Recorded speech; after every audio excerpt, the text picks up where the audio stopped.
Daily. Taste the Daily. மாபெரும் விடுதலை இயக்கமான எல்டிடிய அந்த இயக்கம் உங்களுக்கு தெரியும், தமிழ்நாட்டில் அன்றைக்கு இலங்கையில வாழ்கிற தமிழர்கள் அவர்கள் அங்க வாழ்கிற சிங்களவர்களுக்கு சமமான அதே சுதந்திரமா இருக்கணுங்கிறதுக்காக பல்வேறு தலைவர்கள் போராடினாங்க. அல்லது பிரபாகரன் குறிப்பிடத்தக்கவர். அதுக்கு தமிழ்நாட்டில் இருந்த எல்லோருமே ஆதரவாக இருந்தோம். 91 முன்னாள் பிரதமர் ராஜீவ்காந்தி அவர்கள் மரணத்திற்கு பிறகு அதுல சில மாற்றங்கள் வந்தது. இருந்தாலும் அந்த மாவீரர்களை எல்டிடிங்கிறவங்க அவங்க ஒரு சுதந்திர போராட்ட வீரர்களாக தான் தமிழ்நாட்டு மக்கள் பார்ப்போம். அது தமிழ்நாட்டில் தடை செய்யப்பட்ட வேகமாகவும் அவங்களோட எடுத்த அந்த பாதை வன்முறை, அந்த தீவிரவாதம் அப்படிங்கிற பாதையை நிறைய பேர் ஏற்றுக்கொள்ளவில்லை என்றாலும் அவர்கள் மாவீரர்கள். அந்த மாவீரர்களை தனது சுயநலத்துக்காக சுய லாபத்துக்காக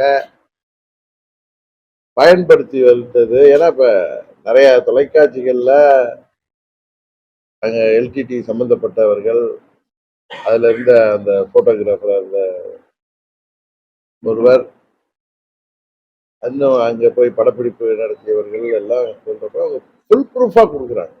ஏதோ வாய்க்கு வந்த மாதிரி அவங்க சொல்லல. திரு சீமான் அவர்கள் அங்க ஒரு பேச்சாளராக அங்கு அழைக்கப்பட்டு அங்க நடந்தவற்றை பார்த்துவிட்டு தமிழ்நாட்டு மக்களுக்கு தெரியப்படுத்தணுங்கிற நோக்கத்துலதான் அவர் வரவழைக்கப்பட்டிருக்காரு. ஆனா அவர் அதை தனது சுயலாபத்திற்காக ஏதோ பிரபாகரனே அவருக்கு பயிற்சி கொடுத்ததா எனக்கு ஒண்ணு புரியல. நான் அவர் இத்தனை நாள் அது மாதிரி பேசியிருந்தது தெரிஞ்சா நான் முன்னே அதுக்கு கேள்வி கேட்டிருப்பேன். நான் அதை பத்தி கவனிக்கல. ஒருவரை தமிழ்நாட்டில இருந்து கூப்பிட்டு விடுதலை புலிகள் பயிற்சி கொடுக்க வேண்டிய அவசியம் என்ன? அது தலைவரே நின்றுட்டு பயிற்சி கொடுத்து என்ன இங்க தமிழ்நாட்டில் போய் எல்லாரையும் சுடுன்னு சொல்றதுக்கா? எதுக்கு அது? இந்த தமிழ்நாட்டில் துப்பாக்கி ஏந்தி தனி தமிழ்நாடு கேட்கணும்னா பேருங்கிற அண்ணாவே தனி தமிழ்நாடுங்கிற அந்த கொள்கையை விட்டுட்டார். அது நல்லதில்லை அப்படின்னு. அதனால திரு சீமான் அவர்கள் நான் பெரிய கொள்கை வீரரா பெரிய புரட்சியாளரா அவர் தன்னை காமித்துக் கொண்டதெல்லாம் ஒரு போலித்தனம் தான். அந்த ஈழத்து பத்திரிகையாளர் சொல்வது போல, போட்டோகிராஃபர் சொல்வது போல மோசடித்தனம் தாங்கிறது வெளிப்படுது. அது அவர் தான் அதெல்லாம் இல்லைன்னா பதில் சொல்லி வெளியில வரணும். இன்னும் மற்றவர்களை தரம் குறைத்து பேசுவது, இன்னும் தன்னை தவிர மற்றவர்கள்லாம் மட்டமானவர்கள் என்று பேசுவது, அது மறைந்த தலைவர்களை பற்றி பேசுவது, நமக்கு கருத்து வேறுபாடு இருந்தாலும் மற்ற தலைவர்களை பற்றி, மற்ற அரசியல் கட்சி தற்கால தலைவர்கள், நமக்கு முன்பு இருந்த தலைவர்கள் எல்லோரை பற்றியும், இன்னும் சொல்ல போனால் பெரியார் போன்று அனைவரும் தலைவராக ஏற்றுக்கொண்டிருக்கிற ஒரு மாபெரும் சமூக நீதி போராளியை பற்றி இவரே கடந்த ஆண்டுகள்ல எப்படியெல்லாம் புகழ்ந்து பேசியிருக்காருன்னு தெரியும். இப்ப அப்படியே அதுல இருந்து மாறி இப்படி பேசிட்டு அதை ஒரு குரூப் எடுத்துக்கிட்டு அவருக்கு ஆதரவா இன்றைக்கு ஏமாந்தவர்கள் விழித்துக் கொள்ள வேண்டும், தங்களை சுய பரிசோதனை செய்து கொள்ள வேண்டும். இவர் அவர் விட்ட வெளிப்படுத்திய அந்த போட்டோக்களின் உண்மைத்தன்மை என்னங்கிறது தெரிய வந்துட்டு, துப்பாக்கி வச்சுட்டு போட்டோ எடுத்தது, அதெல்லாம் அவர் வெளிப்படுத்தி இன்னும் பிரபாகரன் இவருக்கு அரசியல் வாரிசு மாதிரி இவர் தன்னை காட்டிக் கொண்டிருந்ததுனால அதை கண்டு எத்தனையோ பேர் ஏமாத்திருக்கலாம். அவர்கள் எல்லாம் சுய பரிசோதனை செய்து கொள்ள வேண்டும்.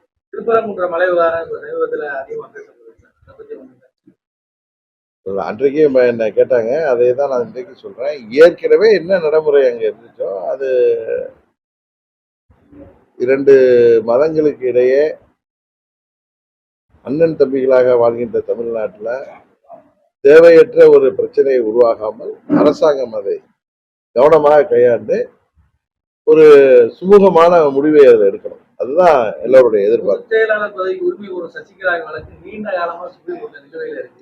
2026 தேர்தலுக்கு முன்னாடியாவது சுப்ரீம் கோர்ட்லயா?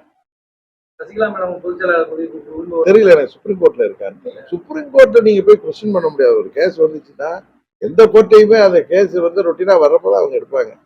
ஏதோ அவசர வழக்குன்னா நீங்க போய் கோரிக்கை வச்சா முடியும். 2026 அமமுகவுடைய இலக்கு என்ன சார்? தீயசக்தி மக்கள் விரோத திமுக ஆட்சியை வீழ்த்தி தமிழ்நாட்டில் மக்கள் ஏற்றுக்கொள்கின்ற, மக்களுக்கு நலன் பயக்கின்ற ஒரு நல்லாட்சியை கொடுக்க வேண்டும் என்பதுதான் அம்மா மக்கள் முன்னேற்ற கழகத்தின் இலக்கு. கனிம வள கொள்ளைய கனிம வள கொள்ள போறதை அரசுக்கும் மாவட்ட ஆட்சியருக்கும் அரசுக்கு பார்வை கொண்டு போன ஒரு சமூக ஆர்வலர் லாரி ஏற்றி படுகொலை செய்யப்பட்டிருக்காரு. அது சம்பந்தமா வருவாய் ஆய்வாளர் தாசில்தாரு காவல்துறை ஆய்வாளர்லாம் பணியை நீக்கம் செய்யப்பட்டிருக்காங்க. இதை நீங்க எப்படி சார் பாக்குறீங்க இந்த சம்பவத்தை? எங்க புதுக்கோட்டையில திரும்ப ரொம்ப வருத்தம் அளிக்கிற சம்பவம். பொதுவாகவே இந்த ஆட்சியில நேர்மையா செயல்படுற அரசு ஊழியர்கள், அதிகாரிகள், குறிப்பா இந்த கனிம வள கொள்ளை அதை தடுக்கின்றவர்கள், அது சம்பந்தமா நடவடிக்கை எடுக்கணும்னு சொல்கின்ற அத்தனை பேருமே இன்றைக்கு அவர்களுடைய உயிர் ஆபத்துக்குள்ளாகுது. நிறைய பேர் இன்னைக்கு கொலையே செய்யப்பட்டிருக்கிறாரு. இது ரொம்ப வன்மையாக கண்டிக்கத்தக்கது. இதை அரசாங்கம் இது போன்ற நிகழ்வுகள் நடக்காம இரும்பு கரம் கொண்டு அதெல்லாம் தடுக்கணும். பாதகம் செய்பவரை கண்டால் நாம் பயம் கொள்ளலாகாது பாப்பா. மோதி மிதித்து விடு பாப்பா, அவர் முகத்தில் உமிழ்ந்து விடு பாப்பா. அண்மை செய்திகளை உடனுக்குடன் தெரிந்து கொள்ள இணைந்திருங்கள் எம் நாடு தொலைக்காட்சியுடன்.